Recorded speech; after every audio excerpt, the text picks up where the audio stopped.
नमस्कार साथियों, स्वागत है आपका अपनी कोचिंग विधि जुडिशियल एकेडमी में। And in this lecture we are going to study section number 313 CRPC which has now become section number 351 of the BNSS. No change at all. Section is very important, very important for your exam. Please इसको ध्यान से पढ़िएगा, जैसा कि CRPC में कराया गया वैसे ही अपने BNSS में करना है। So let's start the class. Now this is very important for you, 313 very important for you. अब समझ लीजिए इसको, पहले मैं इसको पढ़ने से पहले आपको समझा देता हूँ कि है क्या। कई बार आपको स्टेजेस समझाता हूँ मैं। 154 में FIR लॉन्च हुई, ठीक है, इन्वेस्टिगेशन हुआ, 173(2) में चार्जशीट फाइल हो गई, कोर्ट ने कॉग्निजेंस लिया, 207 में आपको पेपर की सप्लाई हो गई, बाद में ट्रायल शुरू हुआ और चार्ज फ्रेम हो गए। चार्ज फ्रेम जब होते हैं तो तब स्टेज ये होती है कि एक्यूज को बताया जाता है, सॉरी इससे पहले बताता हूँ, 207 में एक प्रिंसिपल है आपका natural principles of natural justice, principles of natural justice, Hindi में बोले तो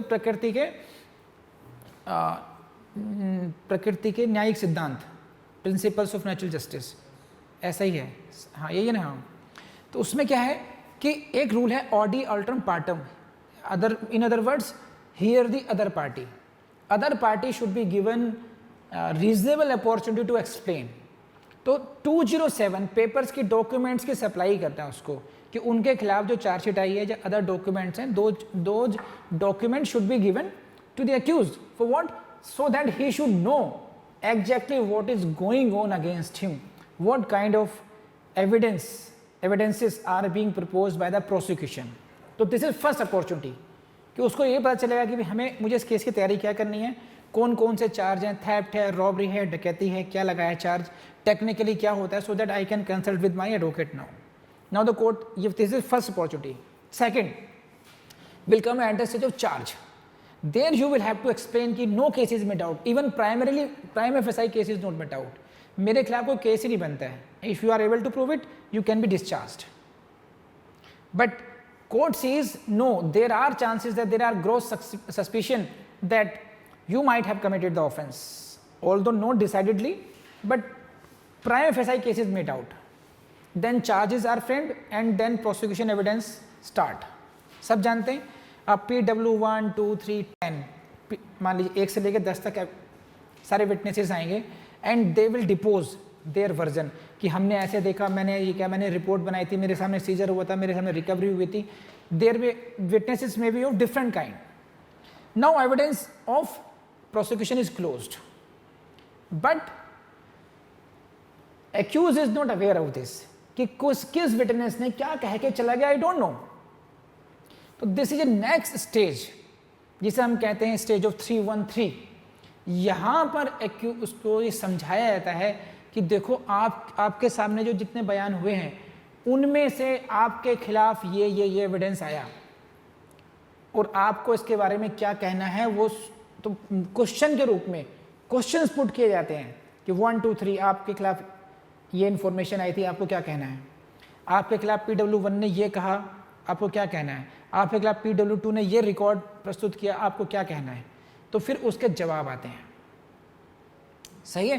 तो इसके that is the larger part of larger principle of natural justice की उसको हर स्टेज पर हम लोग ये बताते चलें कि भाई ये हो रहा है आपके खिलाफ। पहले 207 हुआ, फिर 4 के स्टेज में मौका दिया आपको, then we are giving you to explain your part at 313। तो this is the background of 313 and that is very important. If you don't put any question against him that can not be read against him.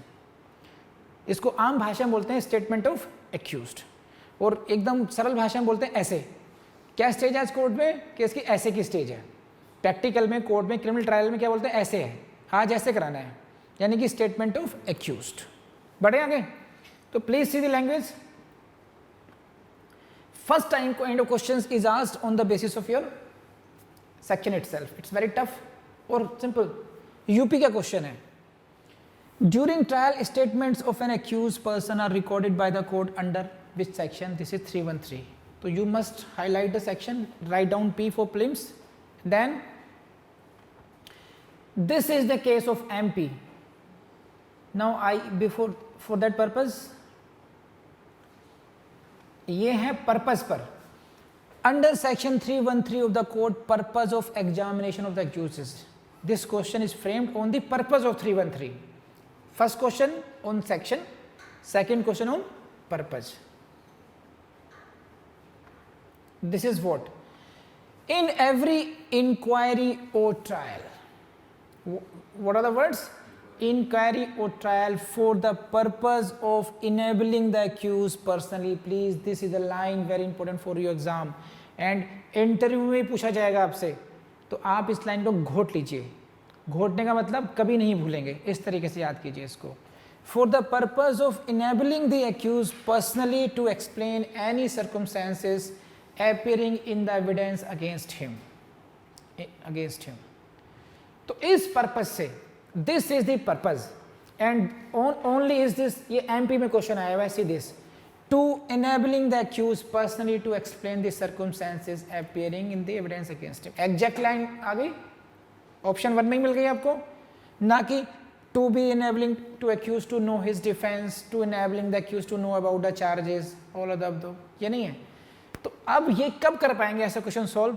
जब आपने इस line को बहुत अच्छी तरीके से पढ़ लिया हो, समझ लिया हो आपने इसको.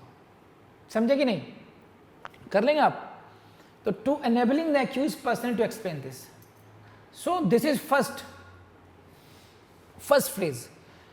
इन एवरी इंक्वायरी और trial for the purpose of enabling the accused to personally explain. Please समझिए आप, पर्सनली एक्सप्लेन, इसको मैं समझ लीजिए, personally explain.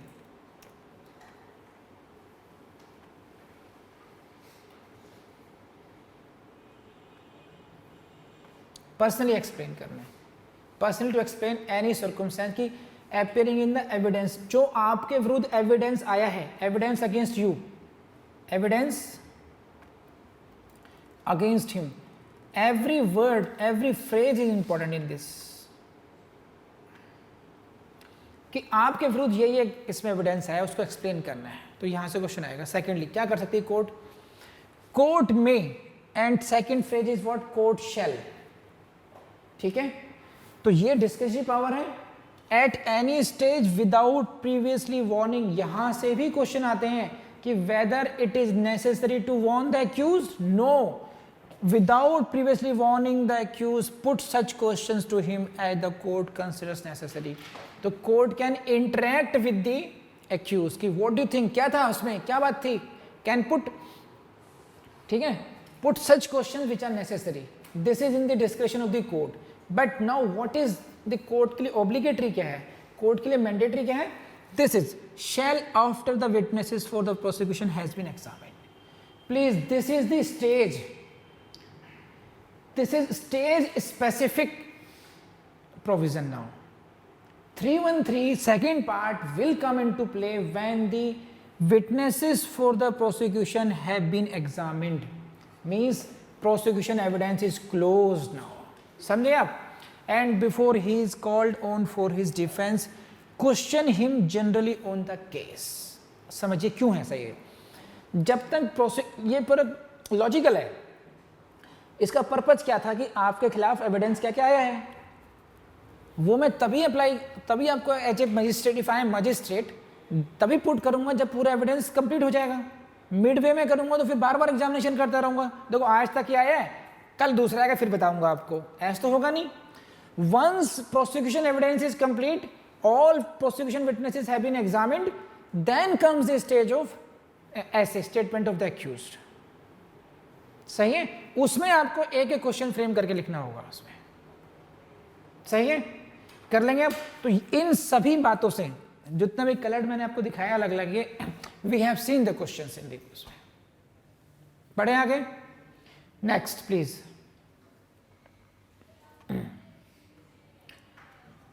This is provided that in someone's case, highlight this please, someone's case where the court has dispensed with the personal attendance of the accused. In cases जहां पर personal attendance को dispense with कर दिया गया, you need not to appear in person.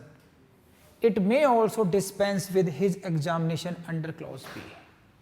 So if the question is asked in your interview whether 313 examination can be exempted in any case, then there is only one case, someone's case personal attendance of the accused is already dispensed with, then such kind of examination may also be dispensed. So this is an exception to this in form of proviso. कर लेंगे. Now यहां से question आपको आता है, देखिए कैसे. दिल्ली में क्वेश्चन आया, which of the following statements is wrong, which of the following statements is wrong, और वो पूरा का पूरा 313 पकड़ा दिया उन्होंने. 313 की लगभग सभी लाइनें इन्होंने इस क्वेश्चन में दे दी. And now you have to, उन्होंने एक गलती की यहाँ पर कहीं पर भी, and then you will have to identify that why that particular statement is wrong. तो this is the difference between UP में क्या पूछा उन्होंने, सेक्शन पूछा. They asked section only, but in Delhi judicial services what they are asking, such kind of lengthy questions. This is the difference between Delhi and other states. See, oath may be administered to an accused. Oath administered हो सकती है या नहीं हो सकती है. Refusal any question, इन सब पे हम पढ़ेंगे अभी. देखिए क्या है. Now, this is 3132. No oath shall be administered to the accused when he is examined under subsection 1. उसको कोई भी कसम ओथ नहीं दिलाई जाएगी. तो पहला स्टेटमेंट ओथ में भी एडमिनिस्ट्रेड, ये रॉन्ग हो गया. वो नहीं हुआ ये, and this is the answer. हमें रॉन्ग ढूंढना था उसमें. तो लेकिन आप तभी कर पाएंगे when you have read this it in detail. No oath shall be administered to the accused when he is examined. Got it. इसमें कुछ समझाने वाली बात नहीं है, केवल रटना है आप लोगों ने. अच्छा, क्यों नहीं कराते oath? See, he is accused. See, he is accused. Oath में कई बार इंसान की जो मोरल है, मोरल थोड़ा होता है कि भाई धार्मिक बिलीफ होते हैं कि अगर मैंने झूठी कसम खा ली तो मैं मर जाऊंगा, या वो जैसे मान लीजिए मैं कहूँ तुम्हारी कसम, तो लोग कहते हैं भाई मेरी झूठी कसम मत कर, मुझे मारेगा क्या? मरे या नहीं मरे, लेकिन ऐसा एक कहीं ना कहीं बैक ऑफ माइंड में होता है. तो अगर एक्यूज को कहें कि शपथ लेके कहो जो कुछ कहोगे, तो अब उससे कहा जाएगा कि देखो PW1 ने ये कहा कि तुमने उसके पेट में छुरा मारा था. ये बात सही है गलत है, क्या कहना है आपको? अब कसम खा के बोलूंगा तो सही बोलूंगा ना फिर मैं कि हाँ जी मारा था. तो मेरी जो वॉलंटरीनेस है वो खत्म हो गई कहीं ना कहीं. जो मेरे अब कसम का ऑब्लिगेशन नहीं है तो कहूंगा नो दिस इज रॉन्ग, फिर मैं ये कहूंगा because it is the duty of the prosecution to prove the case. मैं अपने मुंह से क्यों कन्फेशन करूं इस तरीके का?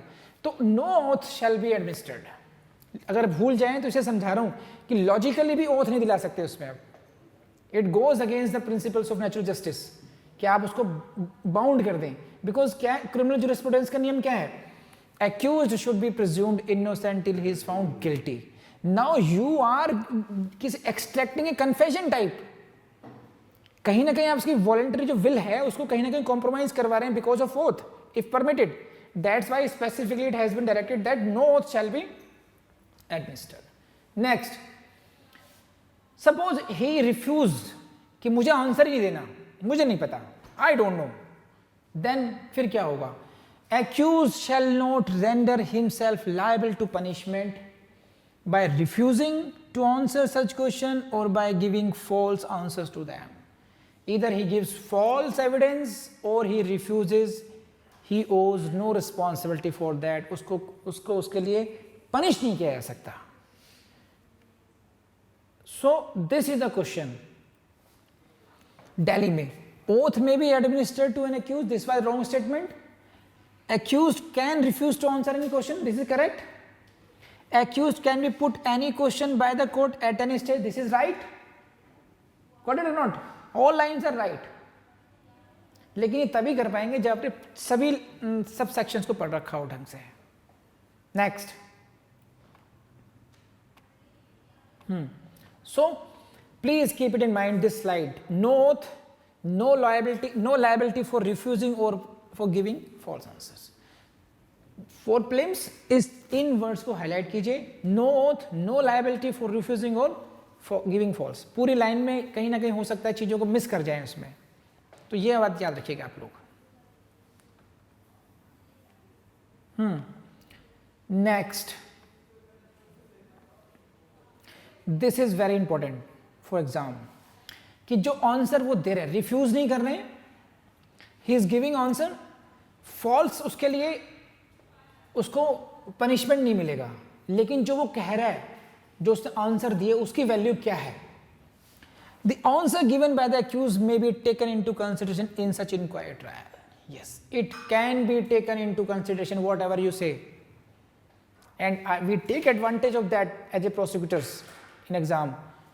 कि ये एग्जाम ये this the evidence speaks like this and he himself has taken this. जैसे मान लीजिए एक्सीडेंट केस था, I give you one example. Accident case है, विक्टिम ने कहा कि मैं गाड़ी चला रहा था और इस आदमी ने पीछे से आकर ठोक दी गाड़ी और मैं गिर गया, फिर मेरे से चोट लगी, इस तरीके से लिखा। ये सारी बातें आ गई। नाउ ऐसे की स्टेज पर एक्यूज से पूछा गया व्हाट यू हैव टू से, व्हाट यू हैव टू से। एक्यूज ने कहा जी इसने अचानक ब्रेक लगाया था, ठीक है, it's okay. Now I took the advantage of this statement कि at least this statement proves that accused was present there, he was driving the car whatever, and he hit also. Now only point to be proved is that whether it was his because of his negligence or sudden brakes now. Otherwise everything is proved now because it can be taken into consideration. Section 313 permits, आप समझ रहे हैं। इसलिए जो वकील साहब होते हैं, स्मार्ट वकील होते हैं, उससे कहते हैं सिर्फ दो बातें कहनी है, it is wrong, it is wrong, it is wrong, it is wrong. कि जो करना है प्रोसिक्यूशन को खुद करने दो। तुमने दो लफ्ज बोले और प्रोसिक्यूटर साहब ने उसका फायदा उठाया। Because of this statement at least उन्हें जैसे स्टेटमेंट ये कहा कि I was not negligent, he suddenly applied the brake and therefore collision happened, तो at least you are proving your presence there. आपने अभी तक का जो डिफेंस लिया होगा क्रॉस में, उसके एंटी चले गए आप, मैं तो वहां था ही नहीं, मेरी गाड़ी से नहीं हुआ था, ये था, वो सब खत्म कर लिया आपने अपने आप automatically. Because you are saying कि वो तो एक्सीडेंट तो हुआ था लेकिन मेरी गलती नहीं थी। अब क्वेश्चन केवल जज को क्या डिसाइड करना है कि गलती किसकी थी। तो मैं ये नहीं कह रहा उससे कहते सजा हो जाएगी। The word use is what, the answers given by the accuse may be taken into consideration. This is word is what, may be taken to consideration. So because of this, ऐसा नहीं कि कोर्ट बाउंड है, court चाहे तो उनको as a कोरोबोरेटिव use कर सकती है। कोर्ट के पास पावर है, कोर्ट में take into consideration in such inquiry trial. अब सेकंड वर्जन क्या आ गया, and put in evidence for और against him in any other inquiry और trial for any other offence which such answers may tend to show this. If there is some any other inquiry और trial, the bigger question is whether such kind of answers can be put और not. That can be used here. This is very very interesting for you and please keep it in mind, याद कर लीजिएगा इस line को। and put in evidence for, अपने उसके फायदे में या उसके विरुद्ध, him in any other inquiry or trial for any other offense, किसी अन्य अपराध के लिए कोई इंक्वायरी ट्रायल में भी such kind of answers can be used whether in his favor or against। बस क्या है कि if he wants to refuse, he can refuse, he will not be punished, कि contempt of court नहीं माना जाएगा। if he is giving false answers, तो उसको ये नहीं कहा जाएगा कि he is giving false evidence, उसके लिए punishment नहीं होगा। but that can, whatever you say, it can be taken into consideration। तो this is 313 4 भी हो गया।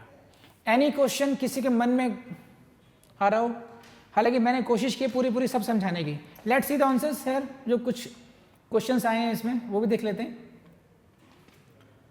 दिल्ली में क्या है, फिर वही ओथ पर आया, no oath shall be administered, है ना। सेकंड क्या था, the accused shall render himself liable to punishment, this is wrong, he shall not render liable, गलत हो गया। The answers given by the accused can not be taken, can be taken, got it और not. So every error omission, so अगर आप लोगों ने ढंग से इसको पढ़ रखा है 313 को, तो आप कर पाएंगे इसके आंसर्स को, नहीं तो 311 313 बहुत क्वेश्चन पूछते हैं इसमें। तो कर लिया आपने पूरी क्लास। अगर आप वाकई में सीरियस हैं, मेरे इतने जगाने पर आप जरूर जागेंगे और याद करने बैठ जाएंगे। देखिए आपके मैं बहुत कठोर होकर कह रहा हूँ, ज़िंदगी में आपके घर वाले भी काम नहीं आएंगे।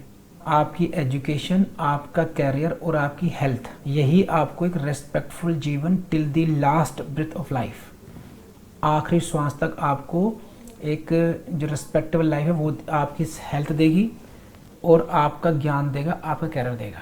कोई काम नहीं आएगा कितना ही कोई प्यार करने वाला हो। तो सारे झगड़े छोड़ करके पहले अपने इस पॉइंट पर फोकस करो, अपने को स्टेबल करो और फिर जा करके कुछ और सोचना। अगर अभी तक याद नहीं करे तो चुपचाप बैठ करके याद करो बस, ठीक है। चलिए स्टार्ट हो जाइए फिर ये। अरे हाँ, दूसरी बात, मैं हर बार कह रहा हूँ आपको कि आपको vidhijudical.com वेबसाइट और विधि जुडिशल एकेडमी का ऐप, इसको ज़रूर एक्सप्लोर करना चाहिए। बस वहाँ पर आपको टेस्ट सीरीज मिलेंगी, वहाँ आपको छोटे छोटे कोर्सेज मिलेंगे जो आपके लेवल को और एक प्रो लेवल पर ले जाएंगे आपको। उनको ज़रूर एक्सप्लोर कीजिएगा। Thank you very much.